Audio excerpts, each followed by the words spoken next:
우리 하나님 아버지와 주 예수 그리스도로부터 오는 은혜와 평강이 여러분들과 함께 하시기를 바랍니다. 오늘 본문의 말씀은 이제 광야 생활 약 40년을 마감하는 마지막 순간에 가나안 땅을 눈앞에 두고 건너가지 못하는 그 모세가 이스라엘 백성들에게 그리고 여호수아에게 하나님의 말씀을 증거하고 대언하는 장면입니다. 가고 싶지만 또 갈 수 없었던 이 모세가 또 하나님은 그에게 가나안 땅을 허락하시지 않았고 또 약속의 땅에 들어갈 이스라엘 백성들을 향해서 뭐라 말씀하시는지 우리가 귀 기울여 보기를 원합니다.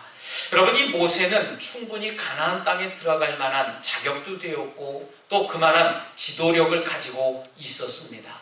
그런데 이 모세는 하나님이 말씀의 명령에 순종하지 못했던 결과로 인해서 젖과 꿀이 오르는 가나안 땅에 들어가지 못하게 됩니다. 반석을 명해서 반석에서 물을 얻어내야 되는데 하나님의 그 명령에도 불구하고 자신의 혈기로 인해서 그만 반석을 2번 내리침으로 인해서 이스라엘 백성들의 행동에 너무 화가 난 나머지 그 혈기를 누르지 못하고 그냥 자기 멋대로 행동을 하게 됩니다. 그 이유로 인해서 이 모세는 가나안 땅에 들어가지 못하는 그런 결과를 얻게 됩니다. 하나님께 2번을 간청을 해요. 하나님, 저도 좀 들어가게 해주십시오. 나도 적과 꿀이 흐르는 가나안 땅에 들어가서 하나님을 영화롭게 하고 하나님의 뜻을 증거하고 전하기를 원합니다. 2번 간청했지만 하나님은 그만해도 족하니라. 다시는 이 일로 인해서 너와 나와 언쟁하지 말자 하나님은 말씀하십니다. 어찌 보면 인간으로서 그럴 수 있다, 나 같아도 그러지 않을까라고 하는 그런 생각을 갖고 있지만 하나님께서는 우리 사람의 생각과 전혀 다른 뜻을 갖고 계십니다. 오늘 모세의 당부와 충고는 124를 성실히 살아온 한 인간의 지혜로운 결집이기도 하지만 하나님을 경험한 한 사람의 진실한 마음이 아닐까 저는 생각해 봤어요. 더군다나 이스라엘을 구원하신 하나님의 능력과 언약에 대한 선지자로서의 마지막 신앙의 고백이기도 하고 마치 인간들을 향한 마지막 유언과도 같은 하나님의 말씀이기도 했던 것이 없습니다. 여러분 한번 생각해 보시겠습니까? 하나님이 약속하신 약속의 땅 가나안 땅에 들어가려고 하는데 그 젖과 꿀이 흐르는 가나안 땅에 들어가고 싶지 않다, 그렇게 생각하는 사람이 과연 어디에 있었겠느냐 하는 얘기예요. 누군들 다 들어가고 싶었던 겁니다. 어쩌면 약속의 땅 가나안 땅에 들어가기 위해서 40년간 광야의 힘든 삶을 견디었던 모세였지만 그는 들어갈 수 없다니 얼마나 실망이 되고 좌절이 되고 낭망이 되었겠습니까?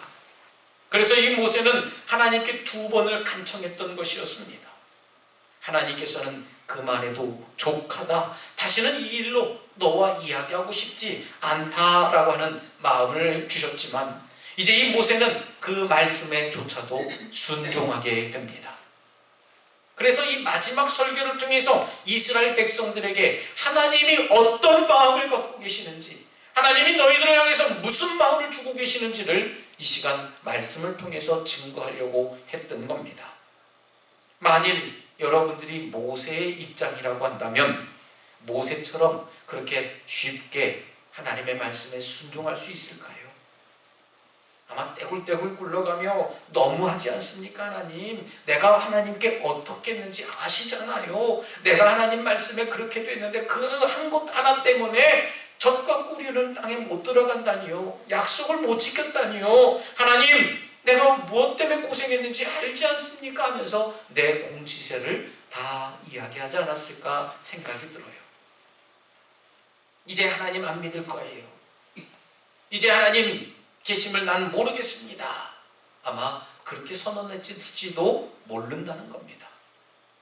하지만 우리의 모세는 그런 이야기를 하지 않았던 거예요. 어찌 보면 가나안 땅에 들어가지 못하게 된 이 모세는 하나님으로부터 버림받았다라고 생각이 들 가능성도 있지 않습니까? 이스라엘 민족을 향해 결단코 하나님은 너희를 떠나지도 버리지도 않을 것이라고 오히려 모세는 설교하게 됩니다. 이스라엘 백성들을 향해 말씀을 전하던 모세는요, 모세는 여호수아를 불러서 이야기를 합니다. 너는 마음을 강하게 하고 담대해라. 이 백성을 거느리고 여호와께서 그들의 열조에게 주리라고 맹세한 땅에 들어가서 그들로 그 땅을 얻게 해라. 여호와가 내 앞에서 행할 것이고 너와 함께 하시사 너를 떠나지 아니하시며 버리지 아니할 것이니까 너는 두려워하지 말아라, 놀라지 말아라 했습니다. 여러분, 모세의 설교의 초점은 너는 마음을 강하게 하고 담대하라 라는 말씀이었어요. 무엇 때문에 말입니까? 하나님이 앞에서 행하실 것이니까 그 모습을 바라보고 너는 두려워하지 말아라, 떨지 말아라, 담대해라 라고 오히려 하나님의 말씀을 증거하게 되었던 거예요. 언약의 땅으로 들어가기 위해서는 여러분 무엇보다도 강한 마음과 담대한 마음이 필요하다는 거예요. 저와 여러분들에게도 마찬가지입니다. 하나님의 나라에 들어가기 위해서는 강한 마음과 담대한 마음이 우리들에게 필요한 줄 믿으시길 바랍니다. 그런데 참 재미나게도요, 모세는 동일한 의미의 말씀을 하나는 긍정적으로 강하고 담대해라 라고 이야기를 하지만 다른 하나는 부정법을 쓰게 됐습니다. 두려워하지 말고 떨지도 말아라 동시적으로 사용했어요. 똑같은 이야기를 왜 이렇게 썼을까요? 강하고 담대한 것이 무엇이고 그것이 어떻게 실현되는 것인지를 알기 위해서는 그 반대인 무엇이 강한 마음이고 또 무엇이 담대한 것인지 우리가 다시금 의미를 깨달아야 된다는 것입니다. 모세는 강하라라는 긍정적인 말을 두려워하지 말라는 부정의 말로 다시금 강조하게 됐어요. 강한 마음의 반대는 뭡니까? 두려워하는 마음이에요. 두려워하는 마음은 자신 없는 마음입니다. 솔직하지 못한 마음이죠. 모세가 이야기한 이 두려움은 새로운 것에 대한 두려움이고 변화에 대한 두려움입니다. 광야 생활에서 가나안 생활로 변화되어질 때에 두려운 마음인 것이에요. 광야 생활이 얼마나 불편하고 얼마나 힘들었겠습니까? 집을 짓고 산 그런 삶이 아니에요. 40년 동안 계속 이동하면서 그렇게 살아가는 겁니다. 천막을 치고 살았습니다. 물도 풍족하지 않았어요. 먹는 것도 풍요하지 않았습니다. 그런데 이제 약속의 땅, 젖과 꿀이 흐르는 가나안 땅에 들어간다라고 마음을 가지고 있는데 이들 마음에는 그 변화되기가 너무 불편한 사실이었던 거예요. 무엇 때문에 말입니까? 광야 생활이 비록 불편하고 힘들고 어려웠지만 이미 그것에 익숙해졌다는 겁니다. 우리가 지금은 코로나19 이 시대를 지나고 있습니다만은 여러분 마스크를 다 지금 착용하고 계세요. 얼마나 불편하십니까? 하지만 이 또한도 익숙해져 있어요. 아마 여러분들 중에 야 이제 마스크 풀고 우리 예배합시다 하면 여러분 아마 마음속에 불편할 거예요. 이거 풀르면 코로나 걸리면 어떡하지? 그런 이치의 이야기입니다. 광야 생활에서 가나안 생활로 변화되는 것이 두려웠던 거예요. 여러분 인생의 삶이란 변화의 과정이라고 저는 이야기하고 싶습니다. 끊임없이 변화무쌍한 삶 속에서 그 변화에 우리가 어떻게 적응하며 살아가는가, 그것이 정말 삶을 잘 사는 것인지 그렇게 못 사는 것인지 결정되는 거지 않습니까? 새로운 환경이 오면 그 환경에 잘 적응하고 반응하는 사람이 잘 사는 사람이라고 이야기를 해요. 그런데 옛날 과거의 일을 들추기면서 옛날에는 이랬고요, 과거엔 저랬고요, 늘 과거의 일만 들추기는 사람들은요 발전하지 못하고 늘 과거 지상주의적인 그런 삶을 살아가는 사람입니다. 여러분 변화하는 삶에 잘 적응하지 못하는 이들을 향해서 성경은 굳은 마음이라고 얘기를 했어요. 출애굽기를 우리가 살펴보면 많은 이야기가 등장하는데 바로 왕이 바로 대표적인 예입니다. 출애굽을 하는 데 있어서 이 애굽의 왕 바로 왕에게 강팍한 마음이다 라고 이야기를 합니다. 10가지 재앙을 막 흔들면서 이스라엘 백성들을 괴롭히지 않습니까? 보내겠다, 이스라엘 백성들을 내보내주겠다 했다가 마음속에 강팍한 마음이 들어서 10가지 재앙을 결국은 받게 됩니다. 이 강팍한 마음을 다시 한번 이야기를 하면 고집스러운 마음이라고 이야기합니다. 나의 주장만 옳다는 독선의 마음입니다. 앞뒤가 꽉 막힌 닫혀진 마음이에요. 도무지 어떤 타협이나 어떤 이야기를 들으려고 하지 않습니다. 닫혀진 마음은 열릴 것에 대한 두려운 마음이에요. 결국은 내 자신을 신뢰하지 못하는 용기 없고 자신 없는 표현을 바로 강팍하다라고 이야기하게 됩니다. 여러분, 자신이 없기 때문에 두려운 거예요. 전도를 하다 보면 상대방의 강팍한 마음을 읽을 수가 있습니다. 굉장히 힘들어져요. 어떤 마음입니까? 예수 믿으면 변화되어야 되잖아요. 예수 믿으면 바뀌어져야 되지 않습니까? 성도가 되면 과거의 모습을 버리고 새로운 삶을 살아야 되는데 내 이런 모습으로 예수를 못 믿겠다는 겁니다. 얼마나 강팍한 마음이에요. 하지만 여러분, 예수를 믿고 내가 내 이 죄에 쩌들어 있는 삶이 좀 변화되어야 되겠다, 바뀌어져야 되겠다 하면 예수를 믿게 된다는 얘기입니다. 그렇기 때문에 두려운 마음은 약한 마음의 소산이에요. 그렇기 때문에 약한 마음은 또한 강한 마음의 반대가 되는 이야기입니다. 온 힘을 다해도 될까 말까 한 것이 우리네의 인생이지 않겠어요? 소위 성공했다라고 하는 사람들의 이야기를 들어보세요. 밤낮 가리지 않고 일을 했다고 합니다.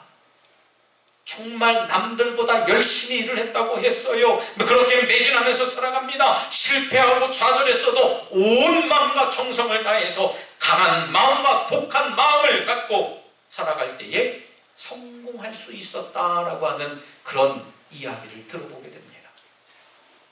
그런데 약한 마음을 먹는다면 어떻게 우리가 성공할 수 있겠습니까? 약한 마음은요, 처음부터 지고 들어가는 마음이에요. 약한 마음은요, 처음부터 낙심하는 마음입니다. 용기 없는 마음이에요. 예수님은 우리에게 믿음대로 된다고 하시지 않았습니까? 말한 믿음대로 우리가 되는 줄 여러분들 믿으시길 바랍니다. 겨자씨만한 믿음이라도 있다면 이 산을 긁어 바다에 던질 수 있다고 말씀하신 분이 바로 우리 예수님 아니겠어요? 약한 마음, 두려워하는 마음은 이미 실패를 보장하는 마음입니다. 때문에 새로운 변화를 두려워하면 하나님께서 약속해 주신 그 약속의 땅, 가나안 땅의 꿈은 실현될 수 없다라고 하는 것이죠.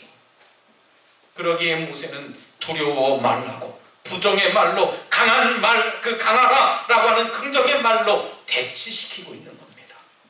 그리고 모세는 담대하라라는 긍정의 말을 떨지 말아라라고 하는 부정의 말로 표현을 하게 됩니다.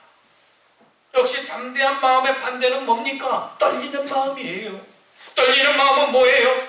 두려움이 지나친 공포의 마음입니다. 그래서 떨리는 마음이에요. 아마 여러분들도 경험해 보셨으리라 생각이 듭니다. 저는 텔레비전을 보면 지금도 기억나는 장면들이 있어요. 소위 말하면 전설의 고향이라고 하는 드라마입니다.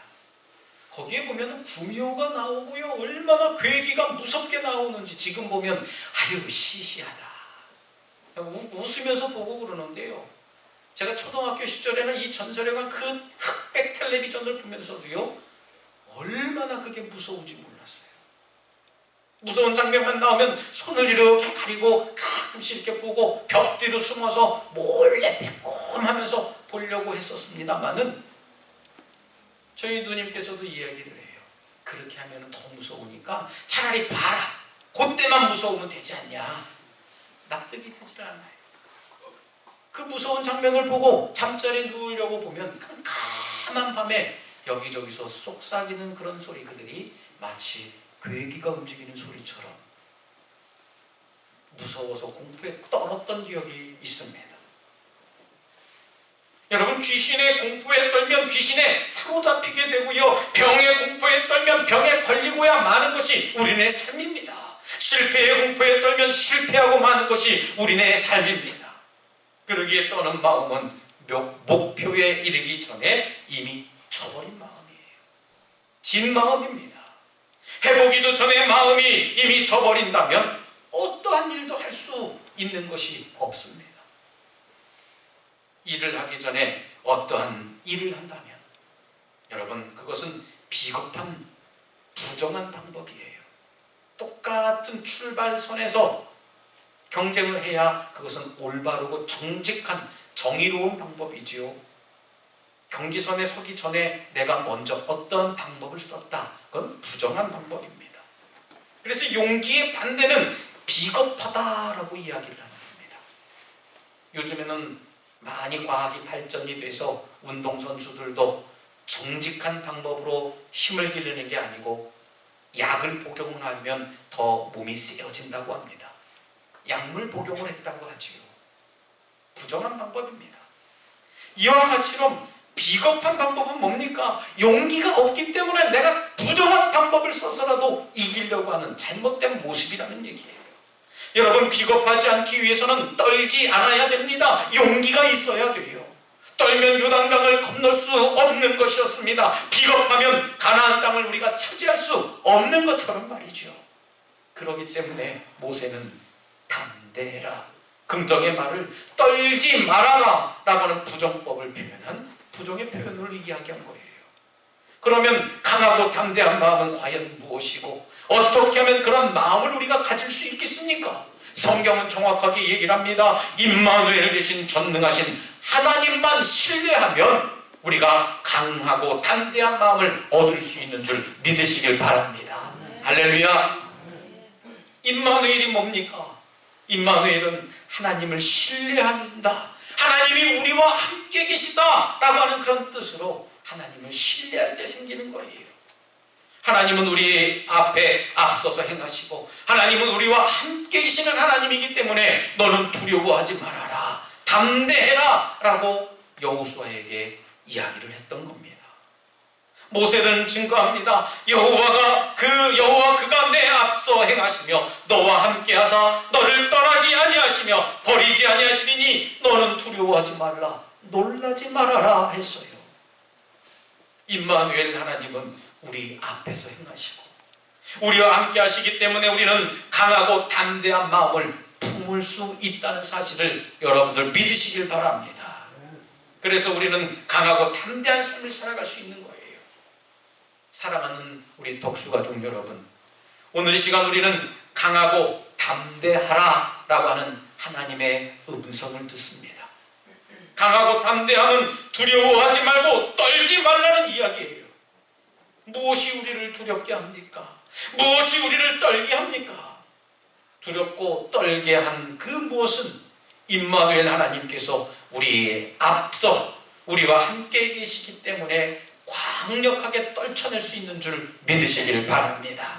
바라기는 이 시간 우리가 함께 나눈 이 강하고 담대하라는 말씀을 통해서 우리 안에 여전히 존재하고 있는 이 두려운 마음과 떠는 마음이 뭔지를 깨닫고 강하고 담대한 삶을 살아가면서 두려운 마음과 떠는 마음을 몰아내서 늘 승리하는 삶, 늘 만족한 삶, 늘 기쁨과 환희의 삶을 살아가는 우리 모두가 되시기를 다시 한번 주님의 이름으로 축원합니다. 이 시간 함께 결단의 기도를 드릴 때 주님, 내 안에 두렵고 떨리는 마음을 벗어버리도록 임마누엘 하나님만 신뢰하게 하여 주시옵소서라고 잠시 결단의 기도를 드리겠습니다. 할렐루야. 사랑과 내가 충만하신 하나님, 저희들의 모든 삶의 영역 속에서 두렵고 떨리는 마음을 벗어버리게 하여 주시옵소서. 임마누엘 되신 하나님만 온전히 바라보며 나아가길 원합니다. 내 앞서 행하시는 그 하나님을 신뢰하게 하여 주시옵시고 나와 언제나 동행하시는 예수 그리스도의 삶을 하나님 본받으며 살아가게 하여 주시옵소서. 신실하신 하나님, 거룩하신 하나님, 존귀하신 하나님, 아버지 역사에 주시옵소서. 언제나 우리와 함께 계시는 임마누엘 하나님, 저희들이 어떤 상황과 여건과 조건 앞에서도 강하고 담대하고 두려워하지 말고 떨지 않기를 원합니다. 저희들의 삶에 형통케 하여 주시옵소서. 감사드리며 예수님 이름으로 기도드리옵나이다. 아멘.